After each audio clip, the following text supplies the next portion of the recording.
Welcome back to Arsenal podcast. My name is Cossy. Welcome back to a brand new video. We're going to be diving into the latest around Arsenal. There is a small mini war between Arsenal, England, Mikel Arteta and Gareth Southgate over Bukayo Saka. I'm going to be diving into the injury update on Saka as well, the press conference from the manager on the Manchester City game, and the injury update. Injuries are hitting us. Leandro Trossard, I'll give you something small about this one. Leandro Trossard has pulled out with a hamstring injury out of international schedule, as well as William Saliba as well. He's picked up a small knock as well. But of course, we'll be talking about that later in the Arsenal Total Access show. Make sure you don't miss that show. It's coming your way at exactly 9 p.m. tonight. Now, what is going on with Saka is very interesting. Mikel Arteta in his press conference, like we're going to see, he says that the player is not ready to join up with England because he has not had a single training session ever since the FC Lens game. And therefore, that's why he was not in the squad against Manchester City. He had a 75% playing chance, and Mikel Arteta decided against playing him. He decided to preserve him as one of the most important players at Arsenal. However, England and the England national team are saying they're not going to drop Bukayo Saka, and they want him to join up with the international team. They want him to join up with the England national team. They will make their own assessments, and they will actually verify whether it's okay to play or actually not okay to play. There is a small mini war. What do you think about this, guys? Talk to me in the comment box below. What should we do? I mean, I just don't understand England, and I don't understand Gareth Southgate as well. If a player is injured, if Arsenal really have not played Bukayo Saka in the Manchester City game, it literally means he's not alright. It literally means that he's not okay to go and play this game. Otherwise, why would we not play our most important player? Why would we not play our best player in a game that we've not won 12 times, right? In 15 attempts, we had not beaten Manchester City until yesterday. Why would we not play him? So I think it's totally ridiculous from Southgate and England to go, we are going to test him ourselves, right? It feels like they think Arsenal are lying, and it's very, very absurd, because Arsenal as a club, Arsenal as an institution, has always made its players available for England without any wars and without any kind of batters. So for them to pretend that they're going to go into the nitty-gritties, I think is absolutely ridiculous. They just want to play Saka in games where they do not care. And that's what I've always said with international football. They do not care whether Saka is injured or not. They don't care whether the player is 75% fit, and therefore he needs some time to rest to get back to 100% full fitness. They just want to play him because they know they have got 2 games in the Euro qualifiers, and they desperately need to win those games. But for me, leaving Raheem Sterling, who is actually brilliant for Chelsea, and then picking Saka, who is brilliant by the way, but he's injured. You've got to factor into that. You've got to think about it. Players are playing so many games. They're playing many minutes in the Premier League now and FA competitions. And when a manager says my player is not available, you've got to understand. I don't think Arsenal is a club that hides players. Even if we were in a title race, like we were last campaign, we made all our players available for the international teams. And those that were called up were actually called up, and that's why we suffered injuries. Saliba picked up an injury later in the campaign. Tomiyasu picked up an injury at the very crucial parts of the campaign as well, and we said it is what it is. Gabriel Jesus picked up an injury in the World Cup, and we said it is what it is, right? So it's totally ridiculous, but let's dive into the words of the manager, and we'll continue that conversation right inside the video. So Mikel Arteta, first and foremost, talked about the win, and he said it was a great feeling. Obviously, you could see and you could sense it has been so many years without beating Manchester City, and we have beaten them, in my opinion, without a question or doubt, the best team in the world, and therefore we have done it in a great way. He says there were moments we had to suffer, but as well moments we showed real determination, desire, belief, and to beat them. So we are really, really happy with the result. I think it was about everything. It was about everything. You talk about the full package, you talk about total packages. That was well packaged. That was a total package in that game. Arsenal literally, in my opinion, going out there and giving their all. Like we delivered the perfect burger for the perfect client. And I think Pep Guardiola would go back thinking, if I had Lodri in this game, do I win it? Probably it's a much different game. It's a much better game, but I don't think Lodri enhances the creativity. I don't think Rodri increases the 4 shots they had on goal. I don't think he increases the 1 shot they had on target. So maybe it's Kevin De Bruyne, right? But he's got to ask himself, the plan that Mikel Arteta implemented and the phases that the game had. Because you look at the substitutions, and that was a different phase, and that's the phase that actually wins the game. And then you think about Jorginho and Nketiah and all this, starting 11. It was actually very different. But I thought we hung in there. We were really determined. And the fact that Martinelli changes the game right from the back of an injury, right from the back of a couple of games out, it was special. It was very, very special. Very, very special. Mikel Arteta also talking about their talking about sending a statement at the end of the poor Premier League record against Manchester City. He says certainly it's a message to them and to the team to keep believing in themselves and what they're actually doing at the moment. He says they're a fantastic group of players. The way they try, the understanding, the chemistry that they have between them, you sense it and you need to beat that. He says today, again, really, really proud of my team. I was proud on Wednesday when we lost the game, and I'm really, really proud again today as well to be part of that team. Well, there is no argument here. We have beaten a team and we have beaten work that has been in progress for 6 years. We have beaten work that has been in progress for the better part of the last decade, last half a decade. And with Pep Guardiola, the one thing you've got to understand is his teaching and his education literally take time. So this is a well-educated team and this is a well-coached team. I think it actually gives us a picture of where we are, because City, for me, are the best educated team in the world. I have not seen so many teams on it, obviously. So they're the best educated team in Europe. You look at Ajax, they're done. Barcelona are done.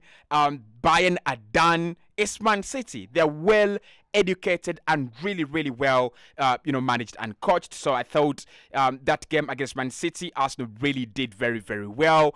Mikel Arteta on controlling emotions in big games. He says, yes, you've got to do that, and especially because there are moments that are constantly in question, asking questions and provoking you. The crowd wants you to go and go and go, and what the crowd and it's what the crowd do, and it's what they want. The crowd do that, and we don't go, right? It says, and we have to manage that. We have to understand emotionally it is not easy. It's not easy to change 15, 20 passes, and you have to be able to do that, and then you have you have to have the courage to play as well. You don't want to play against this team that just gives the ball to them every single time. And I thought the players were actually very excellent. Today I thought, emotionally, we were a little bit more mature. Now, there was some kind of intensity and the stage required for intense management. There's no question about that. But eventually, Arsenal came out as the better side. Arsenal really came out as the side on top. Okay, so I really thought emotionally we were up to the task. If there was one player that I wasn't impressed with, I would be lying. Maybe David Raya in a few shaky moments, but this is his first game. This is his first game against Manchester City. So I can't really blame him. You look at Ramsdale's performances last campaign against City, the cheap goals he gave away. It's a big stage. It's a big game. I mean, you've got to feel for them. But today and yesterday, very, very, very, very good performances. Mikel Arteta on the atmosphere in the dressing room at full time.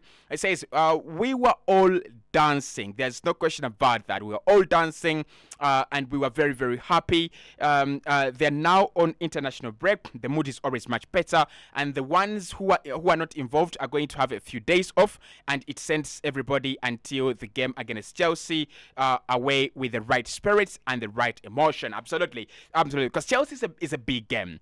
And I think with Chelsea, they'll be coming with the intention of just ending Arsenal's unbeaten run, but also kind of sending a statement out there that we are this young squad, we are this good, and Arsenal are a fellow young squad, although they are a couple of steps in terms of the development. We are not far away. We also have a very good coach. So I think Chelsea will be coming to prove a point against against us, at the Stamford Bridge. And this win could actually motivate us and give us that kind of hard work and spirit to go and disintegrate Chelsea. Mikel Arteta on Kovacic not being sent off, he says, when I saw the action live, it looked like a big challenge, but I haven't seen the replay. I just want to enjoy the win. We will talk about it and understand what we do, and we do something, what we have to do, something about it. But thankfully, we managed to win the game. Yeah, it was a red card. It was a red card on both occasions. I think he's lucky not to get a second yellow. He's lucky not to get a red card first time. On the hard work in training paying off, Mikel says the players have to stand up there and executive against players that are top quality. We've given them something in the first 2 minutes with the corner, and then they almost scored a goal. You cannot give them anything in games. They can still earn because they are a top quality side and can produce those moments in any moment. We have discussed about that a lot of the time. It is stressful because they can change constantly, the spaces, the rotations. They are constantly threatening you in certain areas, and you have to be really, really aware of what they're trying to do to match it up. And he also says that, with the ball as well, because they're provoking you a lot of the time with certain things. You have to be patient, and for that today, we were really a top side. Okay, that's Mikel Arteta there on training against Manchester City. It says on if today's result has lifted a psychological barrier against Manchester City. Well, he says, I don't know if it was a barrier. Obviously, it was something that we needed to go through.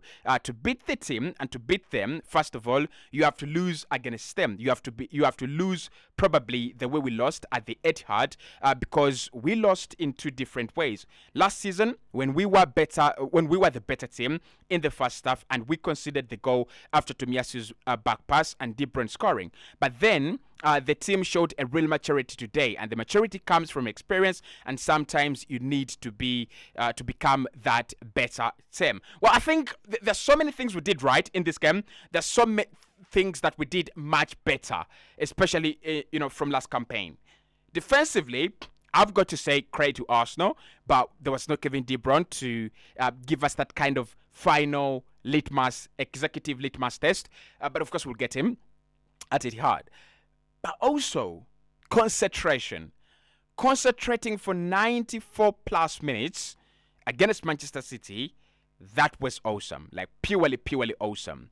On Bukayo Saka's injury, on whether he will be joining up with England, it says no. He could not make it. He has not had a single training session, so he will be out. He's not available to play football at the moment. Right, strong words there from Mikel Arteta. On Tomiyasu's level of involvement as an attacker, Mikel says, I just told him that. I say, Tommy, they put Doku there in the first moment. After they changed him to the other side and we made the changes straight away, then we see him as a left winger chasing the keeper. To be fair, the subs were excellent again. They were involved in the goal, but they brought so much physicality, energy, and quality to the team. So that is where Mikel, listen, two important points there, right? One, about Tommy and the substitutions, which I think were very, very classy and very good.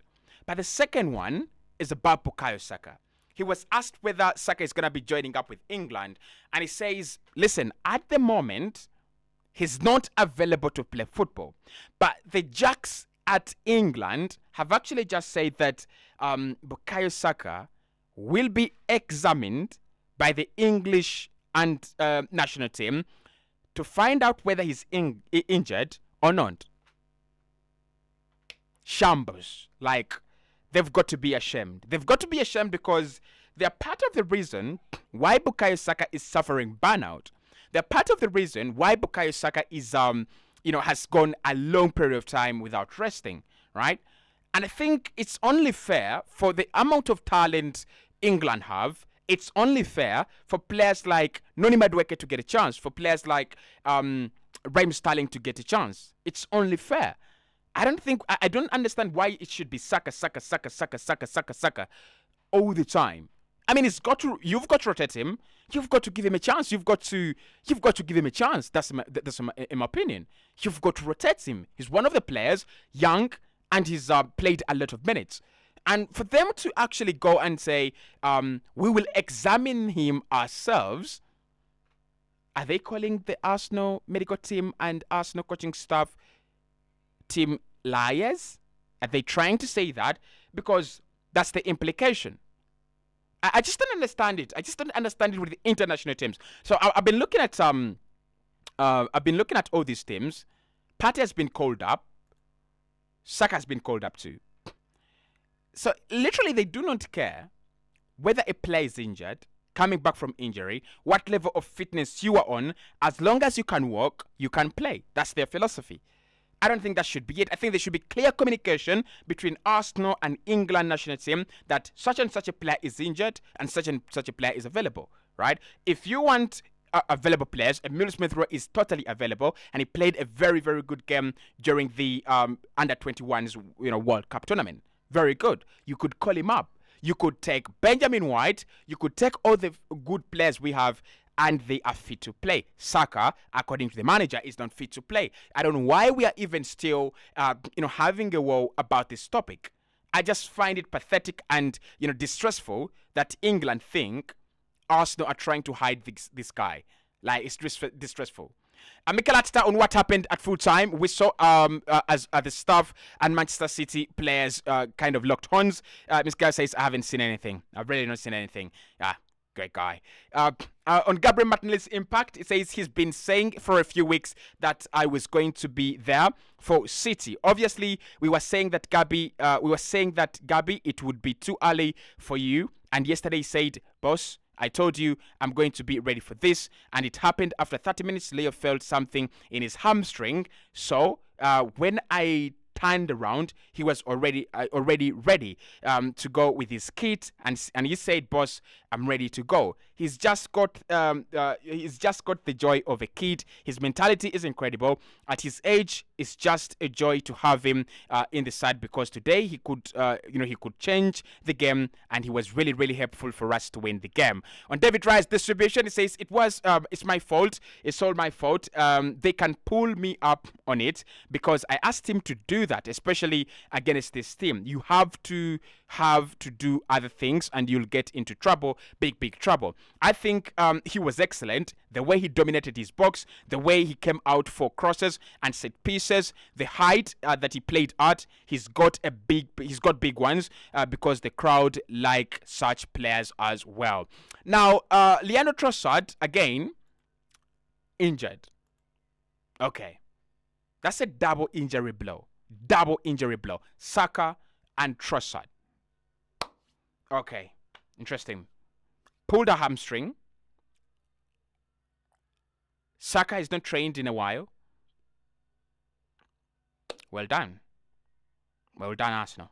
I mean, where do we get from here? But of course, what I liked about the David Raya thing is the responsibility the manager tasks him with. I think that's why he signed him. He signed him because he can stand on the ball, attract pressure on himself, and distribute well. I mean, there were a few times where he was shaky, but that's because of the demands and the requirements of the goalkeeper. Sorry, of the manager to the goalkeeper, of the goalkeeper. Okay? So, guys, that is it. Bukayo Saka's injury. A little bit about Trossard. We'll talk about Trossard later on as well. And, of course, I'll see you right in the next one.